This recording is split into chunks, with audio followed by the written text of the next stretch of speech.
Coming up on the live and interactive ACSA legislative lunch break, Edgar and I will get you all of your latest news and information from the state capitol and Washington, D.C., with an in-depth analysis on how it impacts you. Plus, we are talking about the executive orders from the Trump administration and the impact on our LGBTQ plus students. We'll talk to two experts in the field about what you need to know and how you can support those students. The ACSA legislative lunch break starts now.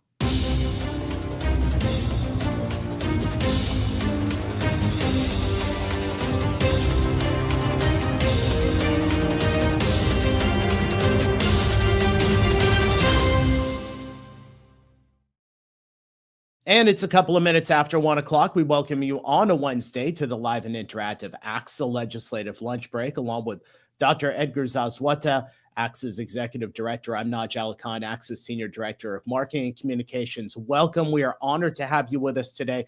Go ahead and jump into the chat and say hello and let us know where you're watching from. Edgar, how are you? It's a busy day for us. Busy day, busy week. I hear we're going to spend some time together here virtually in these seats.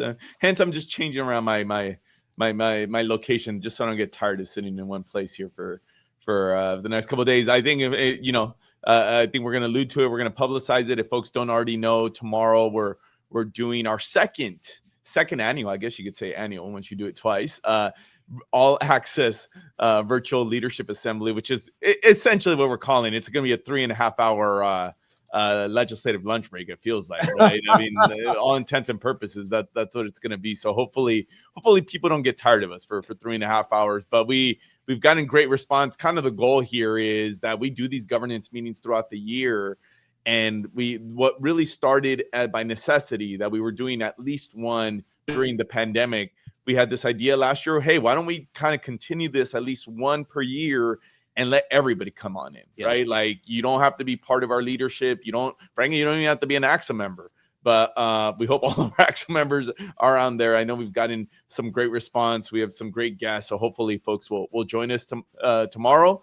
But I guess this is a little bit of a warm-up for this, right? To get the seats warm. Yeah, I was going to say, you and I are going to have to get used to 3.5 hours in the chairs tomorrow. But we have almost 700 people, Edgar, who have registered for Leadership Assembly tomorrow. On the broadcast tomorrow, we will have our one-on-one interview with Attorney General Rob Bonta. You'll be leading that. And then we also have a really powerful panel discussion involving navigating the immigration challenges. We're also going to have two wellness events on there. So please, we invite you to join us. We are going to put something in the chat, the registration link. Go ahead and click that and get registered. That's the only way you get to be part tomorrow, is if you register for that. And like Edgar and I said, great event, opportunity for us to open up our organization to everyone. Edgar, a couple of news headlines that I want to bring to everybody's attention, and this was breaking this morning. The House of Representatives releasing their proposed budget resolution this morning, and it's calling for significant cuts to the Department of Education. The resolution says that the, quote, Committee on Education and Workforce shall submit changes in law within its jurisdiction to reduce the deficit by not less than $300 billion from 2025 to 2034. I did speak with Reg Lichty, our lead federal advocate in Washington, D.C. He's been on our show several times. I asked him this morning about this proposed resolution when it was released. He indicates that the programs under the Education and Workforce Committee include the Department of Education and the Department of Labor. I do want to note, Reg tells us that the Senate budget resolution that was released earlier this week includes a directive to the Health, Education, Labor, and Pensions Committee to cut just $1 billion. However, the Senate is planning a two-bill reconciliation process, and that second portion from the Senate should be released later this year, and the House is pursuing a one-bill strategy. Also, we talked a lot over the last few weeks, Edgar, about what does closing the Department of Education actually mean to the students. The Century Foundation published a commentary on how the Department of Education serves our youngest learners, including early education programs and our most vulnerable populations. We're going to go ahead and pop that into the chat, a link to that. So after the show, you can go ahead and and take a look. And Edgar, I'll get your response to this in just a moment. California Attorney General Rob Bonta, who we talked is going to be on our leadership assembly tomorrow, issued a statement on President Trump's executive order targeting transgender, non-binary, intersex, and gender non-conforming students. Here's part of the statement. California will continue to create a welcoming environment for all students, including transgender and gender non-conforming students.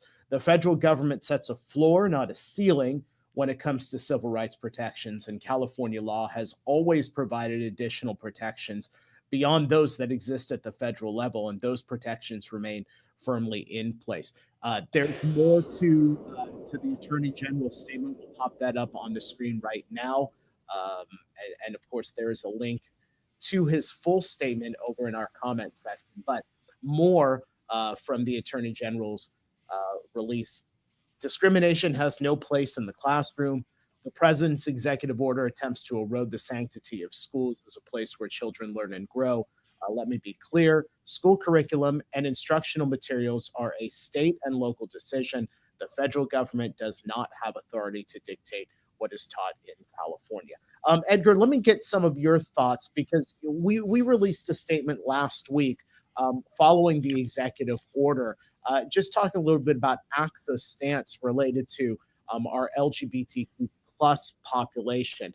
What's some of the feedback you received on that? Yeah, this is a topic that obviously had been brewing. We've alluded to it here on the show really since inauguration day. This was something that I know we very much had on our radar, and just seeing what was going to be the narrative coming out of that. And as you see, in our statement last week was really aimed at responding globally to kind of the bigger rhetoric, the comprehensive view at all of the executive actions. And like we say, and it's a joint statement from myself and our ACSA president, Rafael Plasencia.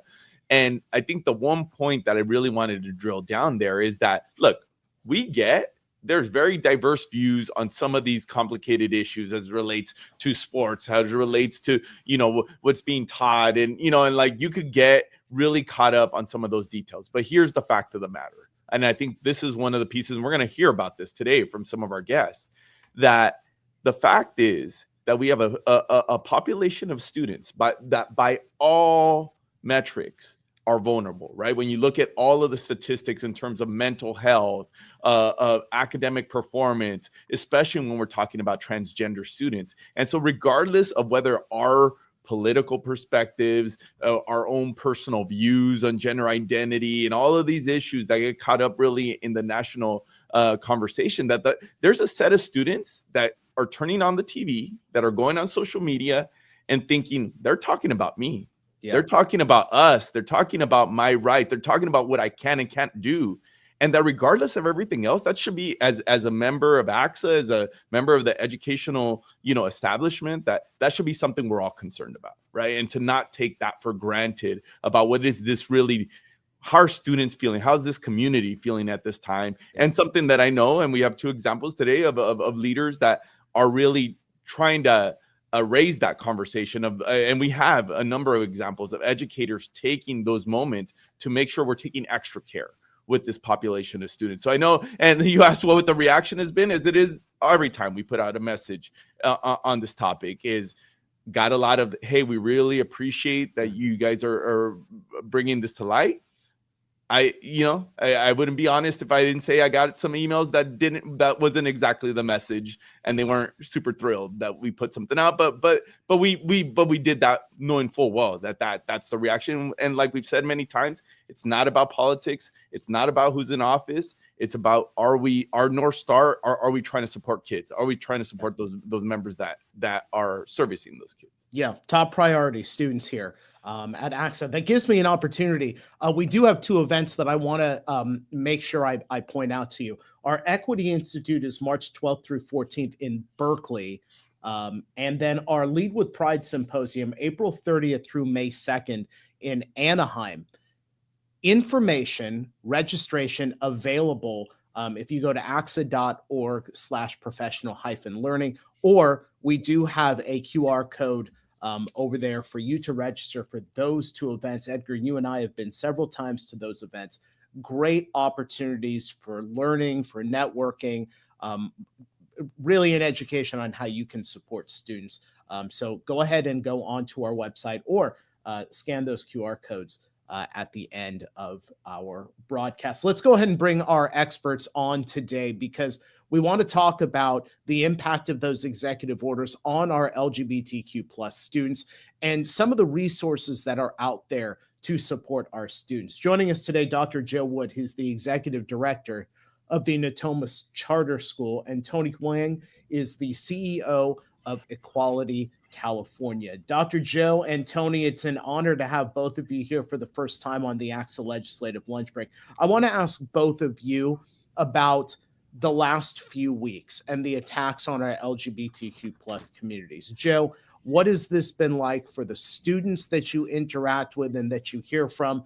And then Tony, what's it been like for the stakeholders and the individuals that you work with? Joe, I'll have you start. Sure. It's been a whirlwind for sure. Definitely what I'm hearing from the kids is a real whirlwind of emotions. On one hand, a lot of fear and anxiety and kind of what Edgar was alluding to, hearing statements on TV by, a president or related officials that are really concerning, but also sort of mixed with some confidence that they have legal protections here in California and hope that means that, moving forward, their lives won't be as flipped upside down as if, they were living in another part of the country. And Tony, your thoughts? I'm just echoing what he just said. It has been a whirlwind of emotions for our community. Since Trump's inauguration, there has been at least 5 executive orders targeting primarily transgender, gender nonconforming individuals, whether that's banning folks from the military, banning access to healthcare for trans youth, banning access to things like facilities and sports teams. At the end of the day, we know that they're trying to erase a whole segment of the community from public sphere across the board, from the federal government to local school districts.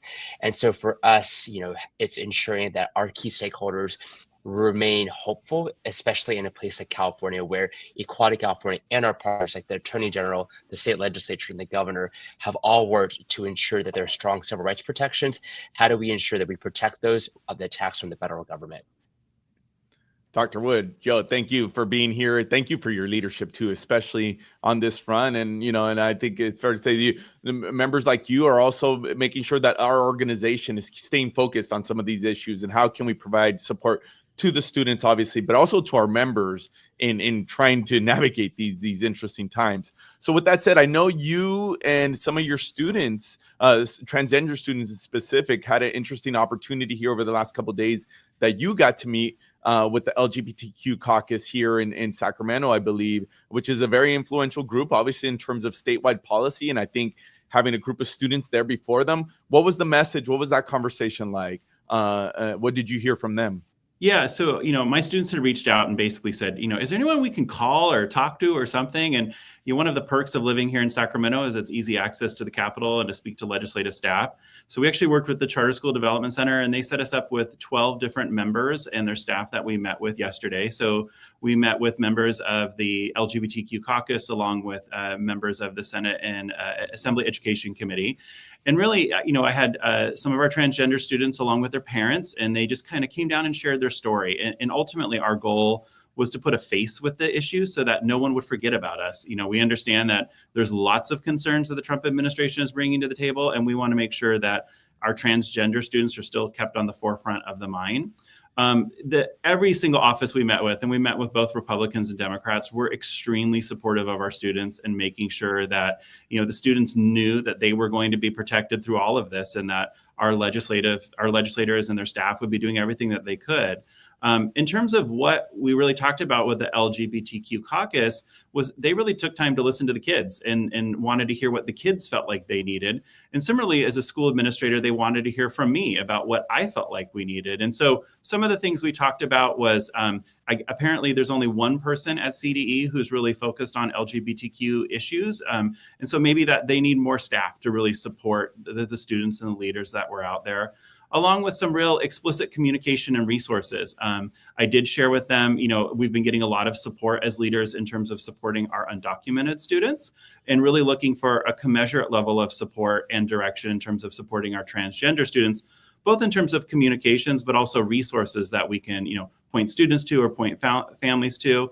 And what I heard from the LGBTQ caucus was a real commitment to hearing that need and trying to address it, whether it's through partners like Equality California and ACSA, or even within, their own members of the caucus and staff within the legislature. And folks, if you have any questions for Joe and Tony, go ahead and put those into the chat. We'll try and get to some of those near the end of the show. Tony, Equality California turned 25 last year. And some of the work your organization has done is elect openly LGBTQ plus and pro-equality candidates up and down the state. How important is it for our students to be able to see people just like them in very influential positions? Yeah, I mean, we always say representation matters. Like Joe just mentioned, meeting with the members of the California Legislative LGBTQ Caucus, they are our strongest partners in the state capitol. And last year, we were able to help set another record in California, where now 12% of the California legislature self-identifies as LGBTQ. And it's not just, that they happen to be members of the legislature. Some of these folks are in key policy positions in this legislature, members of the budget committee, chairs of various committees. And so when we think about the attacks that are coming forward, attacking LGBTQ folks, it's so critically important that folks see our community in positions of powers. And I'll just say, we are so proud that the caucus represents the full diversity that is California, whether we think about gender, racial, ethnicity, geographic, right? It's not just in San Francisco and San Diego and Los Angeles. We have folks in the Inland Empire, among others, to ensure that folks are representing our community. And I think particularly as we think about students that are hoping to eventually go into the policymaking realm, as folks see in the state capitol, folks that look like them is critically important in this time, as folks, from other places are attacking our most vulnerable. Here in California, we have folks that are representing the LGBTQ plus community in the state capitol. Joe, I wanted to ask you about this whole notion of community building, and and I was going to say, let's pull politics aside, but then I was like, well, is that even a thing? I don't know. That's actually even possible these days, right? Just given everything that we're dealing with, both here nationally, locally, and even before this presidential election, I think some of these issues were at the forefront. And understanding that people may have different political views or even fundamental views with their religion or whatnot, but that there's still this need to try to come together and, forge some mutual understanding, especially when we're talking about issues like we are today. Well, what's your perspective in both personally, but also as an educational leader of working with your community to try to stay together while there is so many both internal, oftentimes external forces, trying to do the opposite, if you will? I think it's a great question. I think a lot of people don't know that Natomas is actually the most racially diverse school district in California and the second most racially diverse in the nation.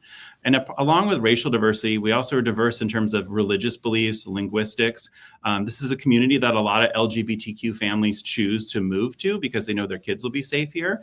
My husband and I, we choose to have our kids go to school here. And similarly, we have both charter schools and the district, and we all will try to work together. And so we really, as a community, lean into this idea that diversity is our strength. And as part of that diversity is also diversity of thought and political viewpoint. So this year, as we were ramping up for the election, we were all very anxious about, what this could look like, because the 2016 election was not great community building on our campuses. And so we did a lot of work on really trying to help our students and our families and our staff understand the importance of creating space for each other. Similarly, kind of along with what Tony was talking about earlier, we've really focused on representation matters. And so that's representation in terms of board members on the charter school board, the school district board, within the staff. I'm out on campus, not necessarily for myself, but for all of the LGBTQ students that need to see that on campus.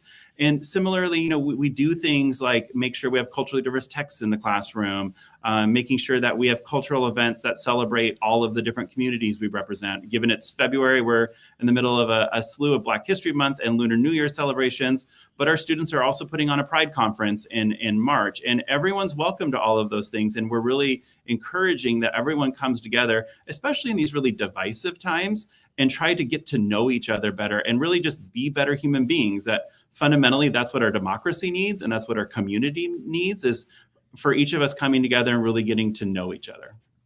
And folks, a reminder, if you have any questions for Joe or Tony, go ahead and put those into the chat.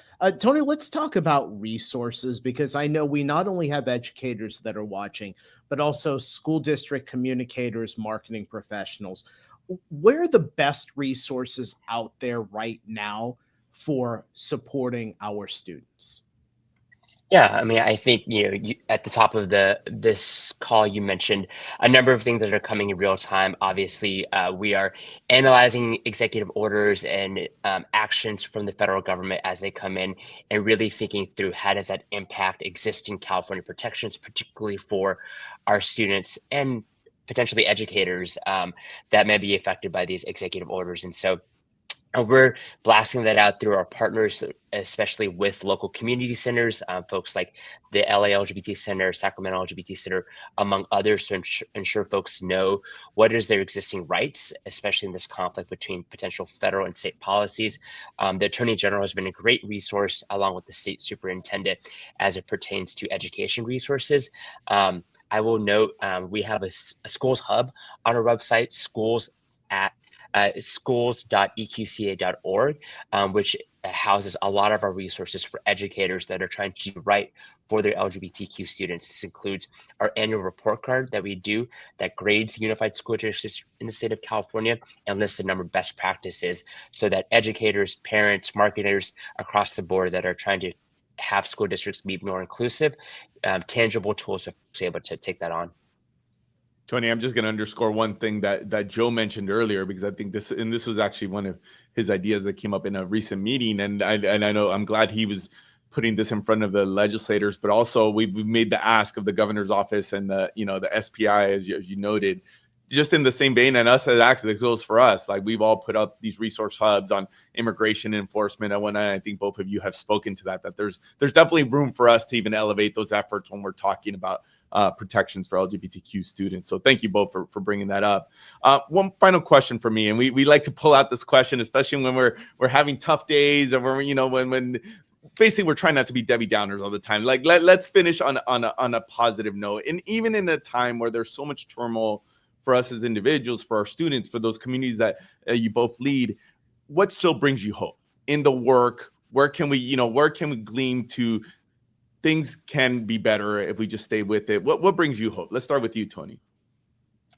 I think what brings me hope is, obviously in this moment is a very difficult time, but being able to step back as we look about the history of the LGBTQ community, where we've had instances like the Lavender Scare or the AIDS crisis, where the federal government was attacking our community, and that we are a resilient community, and that it will take a village to be able to fight back against the hate and the discrimination that is happening, particularly against our youth. But we will get through this, and it's been inspiring to see students and teachers and parents come together and fight back against what is happening from the federal government. Joe, same question to you. Without a doubt, yeah. So without a doubt, the kids. Yesterday, as we were walking back to the parking garage and when we left the legislative building, one of the students said to me, I wrote it down because I want to make sure to say it, I've been anxious the past few weeks about my rights being stripped away, but today gave me hope because I realized there's people actually fighting for me and there's something I can do about it. And so, hearing the students see that, they have a challenge ahead of them, but knowing that there are people here that are going to support them and they're going to use their own voices to make sure that they can continue to advocate for their rights. Yeah, I just wrote that down, Edgar. Today gave me hope. I think that's fantastic. Dr. Joe Wood, Executive Director of the Natomas Charter School, and Tony Hoang, CEO of Equality California. Joe and Tony, thank you so much for being with us here today on the ACSA Legislative Lunch Break. We look forward to having you back soon. Thank you. Thanks for having me. Edgar, again, I'm going to have my team behind the scenes pop up these two conferences that we've coming up, because they are both really, really important events for you to attend. Our Equity Institute, March 12th through 14th, that is in Berkeley, and there's a QR code for that. You can go onto our website as well, ACSA.org/professional-learning for information and registration on that. And then our Lead with Pride Symposium, April 30th through May 2nd in Anaheim. Edgar, you and I have been there for the last few years. It's another one of those incredible conferences. QR code there. And then again, you can go onto our website, ACSA.org/professional-learning for information and registration. Edgar, just kind of sum this up, because we had two great guests, and we have talked about the executive orders for the last couple of weeks. But I will go back to just that line that Joe had from one of his students yesterday, saying, "Today gave me hope." And I think that if there is something that we can have our students be empowered by, it is hope. Yeah, no, I'll echo that, Naj. I mean, I think one of the things that also resonated with things that both Tony and Joe said, but I think it's that, and what actually made me feel a little bit better when he was recounting that conversation with the students, were saying like, hey, when our youth are recognizing, hey, there's challenges, but I also feel like this is the path forward, and at least I'm in a place where I feel like I'm supported, whether it be state policymakers or by their local, educational leaders, because I think that's a part of it. And this has been a theme, whether we're the immigration conversation or now when we're talking about LGBTQ rights, is that I think we all have a responsibility too, that there's a lot of talk out there, and that could quickly turn into fear, as we noted. But about what the reality is, what does this actually mean in practice, while still acknowledging that we all have a right to be afraid, but also to lift up those protections and to lift up what we have in place to let our students know that schools, for all of the talk on these various issues, that these are still safe places, that these are inclusive places, that they're places where they can feel like their priority is their academics, just to feel at home. And I think what that was underscored, not just on this conversation, but I think a number of conversations we've had over the last couple of weeks. Yeah. Folks, if you like what you've seen here on the ACSA Legislative Lunch Break, we invite you to subscribe to us on YouTube or like us on Facebook. When you do, you'll get instant alerts when Edgar and I are going to come on with breaking news.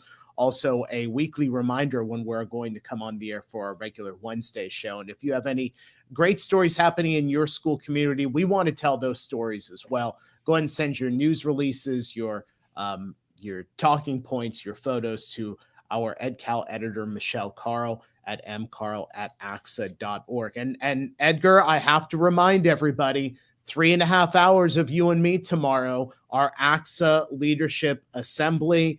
We've got a QR code for that there. Naj, any tips? I mean, you're the professional here. How do you warm up your voice for 3.5 hours? Any prep, stretching today? What do we got on the routine? Warm water and lemon. All right. If we want to be able to go for 3.5 hours, if you only want to be able to go for half hour, whiskey and cigars. Okay. That'll maybe not during the show. Maybe that wouldn't be a good way to go. Yes, not during the show.